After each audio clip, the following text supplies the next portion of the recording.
Welcome back to this week's edition of Completely Unoriginal, your source for everything nerd, right here at DakotaBroadcasting.com. I am Adam St. Paul. And your co-host, Kurt Campbell, here as well as we've got Tony on the line once again, and good afternoon. Well, whatever time of day it is people are listening, welcome. What's up? You know, there's some stuff up in the movie world. First off, I guess before we get into anything heavy, has anyone seen any good movies lately? For instance, I don't think any of us have gotten a chance to see Mad Max Fury Road yet. I'm beating my head against a brick wall. I want to see it so bad. Yeah, I want to see it too, really, really bad. No, I'm actually, it's my son's birthday recently, and so I've been. I got him the all four of the original Supermans, and then I think like the Superman Returns too. So we're kicking off with those, and they've never seen Gremlins, so I introduced them to Gremlins. You know, I just introduced my 9-year-old to Gremlins like a month or so ago. Yeah, he's 9 too, so there you go. He dug it. The first one and the sequel. He liked them both. Excellent. I don't think I've seen anything worth mentioning either at this point. No, I tried to watch Kingsman on. Tried to rent it last night, and I couldn't rent it anywhere. I could only purchase it via my various devices. So let's talk about a couple of things. There's, I think, 3 main topics that we wanted to tackle today. We might get to them all, we might not, and we might stick on one topic longer than the other. First off, they are remaking Big Trouble in Little China. I know, Kurt, you have a bigger opinion on that than I do. We'll talk about that first. Kevin Smith allegedly wants to direct a DC superhero movie, and we'll reveal who that is and some ideas for that coming up. And then finally, Captain America Civil War, a discussion that we tabled from last week when we wanted to talk about them coming out with the full cast and everything like that. So back to square one. Kurt, okay. What do you think? Big Trouble in Little China. I don't think it needs to be remade. A lot of people say that about most remakes, and in this case, I'd have to agree with them. Kurt Russell is, granted, he might be a little long in the tooth to be playing the character again, but I haven't heard much about it. Now, is John Carpenter involved at all, other than being maybe like an exec producer or an original writing credit? Do you know? I have no idea. I have not seen that at all. I didn't look that up. I don't either, and it's really hit or miss with Carpenter, because Carpenter has been involved in remakes before. He was a producer on the Halloween remake, the Rob Zombie Halloween remake. Yeah. He was a producer on his Fog remake, and he's not against returning. No, not so much directing. He's not against returning to properties and things that he has created in the past, just to simply consult or be a part of the movie making process. But that doesn't always bode very well, because both the Fog remake, which was met with just awful reviews, and then the Halloween remake, the original one, was very, very mixed. Very divisive. I did not care for it. See, I'm a Rob Zombie fan of his films because I love the trashiness and the exploitation factor, the 70s vibe. I really like that a lot. Soundtrack. Before Tony jumps in here, just real quick with sticking with Carpenter, I've told Kurt this story before. He was asked at a convention one time what he thought about all of his movies getting remade, and he said, "Well, I walk out to my mailbox, I look in my mailbox, and I pull out a check that I get once a month. So I like them a lot." I can't blame the guy. I mean, he was a journeyman director back in the day, out of film school, just trying to make a living, clawing and scratching to get movies made early, in the mid to late 70s. And, there's a mindset, there's never enough money back then, and that kind of stays with you from your formative years. So I can't say I blame him for that. Well, if you think about it, I mean, you think about if you made something that was really, really good, especially if you were lucky enough to have multiple things that were really, really good, and then 20, 30 years down the line, these kids come up and they're like, "We loved what you did so much, we want to try our hand at it." It's like, sure, go ahead, man. Yep. And that's the one thing that people who get so angry about remakes, it doesn't take away the original. You've got the original there. You can always go back to the thing you love. It doesn't detract from it in any way. It's just, oh, look at this junk they made. Well, I'm glad I have this to go back to.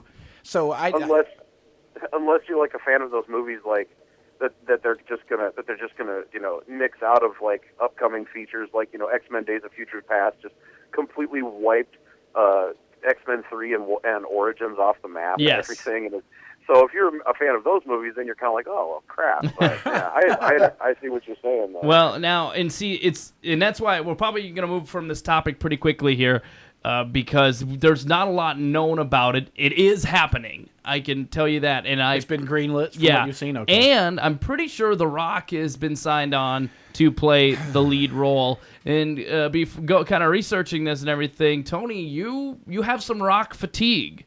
Your friend Nick Mundy would not be happy with you from the Screen Junkies. I know Nick would probably kick my butt over this, but The Rock is seriously oversaturating every meathead movie coming out, and at this point, it just feels like he's pretty much just like making fun of himself. You know, like, okay, I'm pretty sure IMDb in the next month is going to have him in Roadhouse, the remake. I could just see it right now. I mean, The Rock in Big Trouble in Little China, Kurt Russell's shoes are so hard to fill because he was such an anti-hero back in those days. Exactly. In all of his movies. And this small frame guy who surprises you in every movie, and The Rock is just not surprising at all. No, he's a tough guy. That's the thing about the character that Kurt Russell plays. He's an underdog. He's a little guy. The Rock is already a BA person. He's buff and he's tough, and you know he's got the strength, and he's very charismatic. But it just takes the atmosphere is not there when you've got a big tough guy who you know can handle himself versus this skinny a squirrely character who, like, well, what's going to happen to this poor guy? How's he going to get out of this nonsense? Exactly. And I'm so sure that The Rock is going to come out with whatever movie he's handed every single 4 months. As sure as I am that I'm going to see Kim Kardashian's nasty, huge end table badonk on my Facebook feed every 4 days. Mm-hmm. That's how it is with The Rock now. It's just like every 4 months we have a Rock movie coming out, and people are like, "Oh, he's our generation's Schwarzenegger." Schwarzenegger had some awesome movies that are going to stand the test of time. The Rock really hasn't.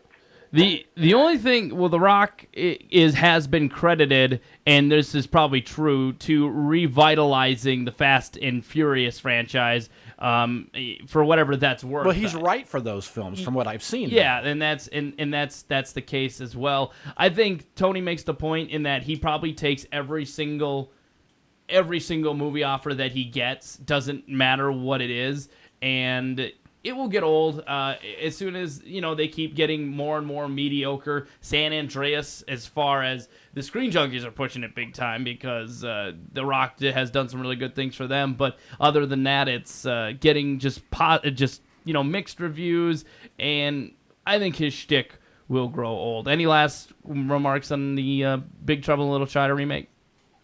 I just hope that it's good. I'm crossing my fingers. I'm not going to hate on it until I see more. But Exactly. I don't have a good feeling. I'm Han Solo. I got a bad feeling about this. Kevin Smith wanting to direct a DC comic book movie. Now, this is a story that was kind of late breaking, at least today. Tony sent me a link on Facebook, and I don't know how much we're going to get into it a ton, simply because it's pretty much just rumors, and he's just commented, said, I want to do this. Kind of like Matthew McConaughey, I would be in the Marvel, or I'd be in the comic book universe if given the opportunity. But I personally don't want to see Kevin Smith direct any comic book movies. I have soured on him in recent years. Tusks was terrible. Haven't seen it, but I want to. Just bad. I did not enjoy that movie at all. His last movie before that, Red State, was okay. I enjoyed it for the most part, especially the actor Michael Parks. Michael Parks, who was the best part of Tusk as well. And then you go back to Cop Out, which was universally panned. And how is a guy? Think of this. Think of comic book movies, guys, in the comic book universe. How Joss Whedon took criticism for the Avengers: Age of Ultron and things like that. How is a guy in Kevin Smith who whined so much that he allegedly left directing gonna handle any kind of comic book movie criticism when if he were to dabble in that? I just couldn't see that happening. Okay, Tony, do you want to go first, or do you want me to? I'll take my stab at it. Go for it. Kevin Smith, and I'm not put anything bad on this or anything, but I think it was around Red State when he started smoking a lot of marijuana. He did. And so and I remember that from a couple of his like 3 evening things that they have on Netflix and stuff, that he said around them was when he started smoking a lot of pot. So, right now, I mean, he's got so much money and he's just trying to do different things, and he kind of has a new lifestyle, trying to lose a lot of weight and everything, and so I can't blame him for trying to go different ways. But if I'm looking at they wanted him to be to direct The Question, the superhero The Question. Yeah, I forgot to mention. And if I'm talking about Kevin Smith directing Vic Sage, The Question, I think that if Kevin Smith had total carte blanche with a superhero movie, especially something like that, he would make a good movie because he is a fan first and foremost. Yep. That is what he is as a fan, and he has been handed scripts in the past. He's thrown away scripts in the past. He's had scripts taken away from him in the past for superhero stuff, and I just think that being a director of something like Red State, and I used to live in Topeka, Kansas, where the Westboro Baptist Church was or is. Yeah. And so I know a lot about that world, and I've seen a lot of that on the street corners and everything when I lived down there. And so Red State was really, really good in my eyes. Mm-hmm. And I like so it too.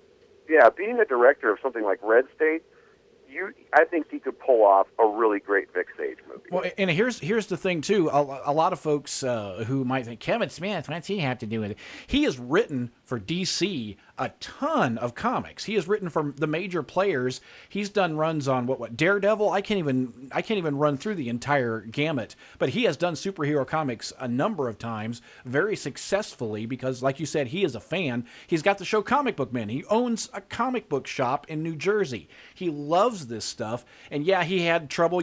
A lot of people have heard the Superman Returns giant spider story with the producer of that, and it ended up being in Wild Wild West, that producer's next film, the guy who wanted a giant spider in John there. Peters. John Peters, thank you. And Kevin's like, well, there's no point. Why would you have... Anyway, that's another story entirely. But Kevin knows and loves the comics. He knows and loves the characters. He's written for them. And I agree with you, Tony. If he was given the freedom to make the comic book film he wanted to make, I think he would do a very admirable job. Now, he might need a little assistance. Granted, visually, his films don't have a lot of flair, and he might need a little kick in the pants there. But when it came down to the skeleton of it and his story and creating characters, I think he could nail that. You guys talk about how he would be perfect for a comic book movie because he's a fan. Well, you know what? If you go back and listen to... Because you could just YouTube Kevin Smith bashes Bruce Willis. And he tells just stories all over the place about how Cop Out was this, I was terrible and all this stuff. And he bashes Bruce Willis and everything. He admits that he is the giantest, the biggest, the best Bruce Willis fan ever. Yeah. Like, he admits that he is a fan of Bruce Willis. And he couldn't make it work with Bruce Willis. Just because you are a fan of something that's does different. not When you're mean... dealing with an actual person with an ego the size of Bruce Willis's ego... that's completely different than loving something that's not going to argue with you on the set and tell you, I think this scene should have me eating a banana the whole time when it has, when we're doing a car chase. I'm just making things up. Yes, but at the same time, what I'm telling you is that just because he is a fan of comic books does not always automatically guarantee success. This is a director who is big on dialogue. Yep. Which I guess the question, what I will say is that if he were to do one, the question would be perfect because the question is, first off, a lesser known comic book. If he goes in and has a dud, no one's going to say, well, they ruined the question for me because most people don't know who he is. Second off, he's a very objective comic book hero. He doesn't have a face, so he literally is just a blank slate, so you can project yourself on him. And usually he's very esoteric with his puns and his prones and his and things like that. So in that sense, he's a good candidate. But at the same time, like I said, this is a guy who can't handle criticism. He, I think, is lazy when it comes to his filmmaking. As you said, visually, it's very bland. It's very whatever. I think he just likes the fact that he could show up on the set of Clerks 3 and sit in his chair, a George Lucas-esque director, and, collect his paycheck. Not saying that he doesn't care about the art, not saying he doesn't care, but writing a comic book, just writing it, not even drawing it, is much easier than directing a full movie. Well, I mean, I'm sorry. No, you go ahead. If you look at Kevin Smith for all of his previous films, I think he's directed, maybe like in the teens of films right now. You've never seen Kevin Smith with a $200 million budget. Nope. His budgets are really, really small.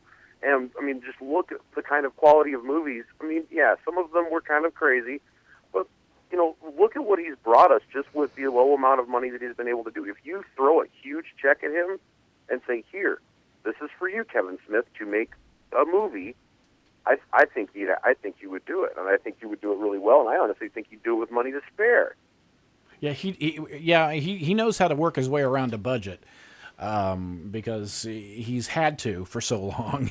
So, yeah, I think he could do it definitely under the budget and make the studio happy. And I think, again, given the opportunity, it would be very promising. I can't guarantee it, but I'd be into it. So. I'm right. You guys are wrong. Okay. So we'll move on from there. Apparently, this is the Adam is Right show. Yes, so. exactly. No, it'll be interesting to see what happens, with tell you what, with the way Warner Brothers and DC are doing things, they're big fans of throwing things against the wall and seeing what sticks. So we'll see in the future if anything comes of that. And on to our last topic here. Captain America Civil War has released their full cast, basically, and some interesting ones include the General William Hurt, who plays General Thunderbolt from the Incredible Hulk, the Edward Norton Hulk. He is making an appearance. He's back on. They have like 16 superhumans in this film. So it's going to be huge. They've also announced that, let's see here. First off, Brock Rumlow, or Frank Grillo, who was in Captain America, The Winter Soldier, he will be back as Crossbones, which is a Marvel evil villain. Mm-hmm. And also Daniel Bruhl will be playing Baron Zemo, which is Captain America, one of his long-lasting foes. He's up there with the Red Skull. Yep, with the purple hood and everything like that. So I guess... open it to the floor for whoever. What do we think about all of the characters coming in here? Well, I'll go first here. Yep. It might as well be called Avengers Civil War. I mean, I don't see why they're not just calling it Avengers Civil War. But I mean, we have Black Widow, Scarlet Witch, Black Panther, Falcon, Ant-Man, Iron Man, War Machine, Vision, Hawkeye, Captain America, the Winter Soldier, Crossbones, and possibly Spider-Man. That's what they're saying, is that they're kind of keeping it, and everything like that. But Spider-Man might make a little bit of an entrance. And really quick too, there's the new rumor that the Incredible Hulk will be coming back for the film as well. So, and I'll tell you about that as it goes on. But please continue. Well, you have two sides. I guess you have two sides, of good guys teaming up against one another over the Winter Soldier and what to do about him. I just think. It's going to be chaos, because if Joss Whedon had so much trouble with the studios over Ultron when he made them so much money in the original Avengers, then who knows how big of a mess this is going to be. And my thing is I kind of have I have a prediction. I think there's going to be three other heroes that they will throw in at the last minute. It'll be a surprise to everybody until you see the movie, to get some of that suck at DC money. and seriously, and those three characters will be Han Solo will make an appearance with Chewie rumored. We're going to have Mickey Mouse come in with his Fantasia wand, and then we're also going to have Colwyn with his glaive from Krull step on in and make an appearance as well. Wow, is that going to be the tag after the credits? Like the Avengers Initiative moment in the first Iron Man, those three characters just show up for some reson. Because I just found out that Marvel actually did buy the rights to Krull, and so I'm sitting there thinking to myself, what the hell are they going to do now? I don't know. Well, see, now, what I'll say to what you just said, Tony, is the fact that maybe that is why they are calling this Captain America Civil War, not Avengers Civil War, because Joss Whedon doing the Avengers had to try to give equal playing time, equal credit, equal, had to keep things smooth and equal when it comes to the Avengers as a team. This movie being called just Captain America can focus on Captain America and, of course, then have his villain or his couple of villains and everything like that. That means the fact that the Black Panther is making an appearance. It's called an appearance. He can come in for 2 seconds, show them around Wakanda, and then leave. They can bring back. I'm looking at Ant-Man, who comes in simply to steal some papers from Baron Zemo by shrinking down to a really tiny size and bring it back out. It's more doable when it's the focus is just on Captain America, and then he's got these other people in the world with him. Not saying it's going to be easy, because it's going to be very difficult, but that's why I think that's one of the reasons why they call it Captain America Civil War. I think the Russo brothers have a really challenging task in front of them, and I wish them the best, because it's going to be tough to juggle all that. But it actually kind of helps me out with some of my continuity.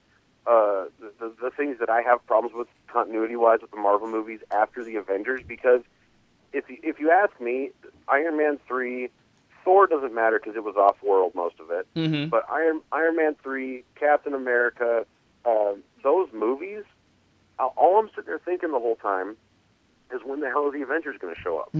Yeah, and that's you have terrorists and you have the Red Skull coming back, or not Red Skull, but Hydra coming back and everything, and you cannot tell me that Captain America and Falcon and the Black Widow are the only ones that know this is going on, and this is Shield too. Mm-hmm. So I mean, this movie having more people from the other movies and the Avengers and stuff in it, that actually kind of helps me out with my continuity stuff. That is something, because I asked myself that, and everyone does. That's just something that I think you have to suspend your disbelief when it comes to that, because it is quite clear. Yes, if there is peril, if there is whatever, the Avengers exist. So the fact that you don't call them all together that's just something you kind of have to live with. But it's a comic book thing. Yeah, exactly. Just like them bringing them back to life or something like that. Hey, that's gonna do it for this week's edition of Completely Unoriginal. We appreciate you guys listening so much.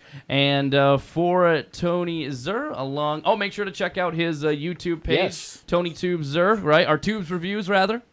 The Tube Review, yeah. And you had he had a nice comparison of Waterworld versus Mad Max Fury Road that was quite interesting to watch. So I recommend you check that out if you are so inclined.